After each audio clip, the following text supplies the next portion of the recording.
सब आते हैं यहाँ पर खाली दुख रोने के लिए, और कहाँ से दुख जाएगा, हैं? तो हम चुपचाप बैठे थे, कैसा बताओ तेरे पास कितना पैसा हो रहे? हम क्या, नव आना है बाबा, ले दे दे, अब कितना बचल? हम के बाबा, अरे नव आना ले ली, एक आना लगा ला, बस से जाएगा। मैं जागिन, अब कैसे जाओ रात के 1 बजे? हर आदमी आता है, यही कहता है कि हम ये परेशान है, वो परेशान है, लेकिन ये कोई नहीं जानता क्यों परेशान होते हम। परेशानी तो उसको खुद खुद कर्म कराती है, और सत्कर्म उसको दूर करती है। हम क्या, तो हमारे समझ में आया कि क्या बोले। हम बैठे अपना गाने लगे जो कि लक्ष्मी कहाँ रहती है? हमके बिरला टाटा टाटा लोगों के पास रहती है। क्या वहाँ लक्ष्मी रहती है? जहाँ दीप जलता है, जहाँ धुआं होता है, वहाँ लक्ष्मी बात होती है। इसी लोग यज्ञ हवन कराते थे। फिर उसके बाद हम ना चले, रात हो गया 1 बजे, पैदल धीरे धीरे जाए घर पर। सोचेंगे बहुत ही क्या बात है, दिमाग में हमारे है कि अपना पुरुषार्थ ही काम करता है। जो भी आप कर्म करेंगे, अच्छा बुरा उसका फल मिलता है।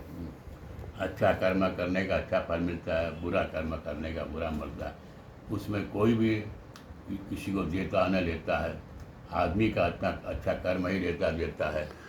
नहीं, उसमें ये जो बात रहा कि नौ आना दो, अब क्या बचा, इसका क्या मतलब रहा? सब दे दो फिर बचा क्या, इसका क्या मतलब रहा? वो लोग आते हैं कि हम सबको दे दें, मतलब हम जो आए वो सब वो मांगते रहते हैं। अगर हमने तुमसे मांगा तो तुमने कहा नौ दे दिया, तो कितना बचा? हम बोले कुछ नहीं। उसी तरह से आदमी जो है ना, कुछ अच्छे कर्म करता है, अगर दान कर देता है तो उसकी पूर्ति बड़ी मुश्किल से होती है। यही बात कहा गया ना। आप अच्छी सत्कर्म किए, अच्छा काम करिए, तो आपको हमेशा सफलता मिलेगी, और गलत काम करेंगे हमेशा जल जाएंगे। नहीं, हमारे हिसाब से मतलब जो पैसा वाले मामला में वो संदेश क्या देना चाह रहे थे कि अगर हम सबको पैसा अपना वाला माल शक्ति उसने दे देंगे, साधना दे देंगे, क्या कहना चाह रहे थे वो? उसने कहा कि आदमी के अंदर यही है कि जो आदमी क्रिया कर्म करता है ना, तो आदमी को किसी को ऐसे लोड देना नहीं चाहिए। हाँ। उसकी शक्ति खत्म हो जाती है।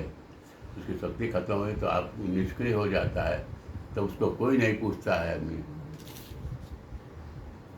यही बात कहना चाह रहे थे, कीनाराम बाबा यही बात कहना चाह रहे थे। अरे वो महाराज अवधूत बाबा यही कहना चाह रहे थे कि भाई हम क्यों सबको दे दें, जब सबको दे देंगे शक्ति खत्म हो जाएगी। वही मतलब मैं वही जान, आप बराबर कहते थे हमके काम, उसका कहने का मर्म क्या हुआ उनके कहने का?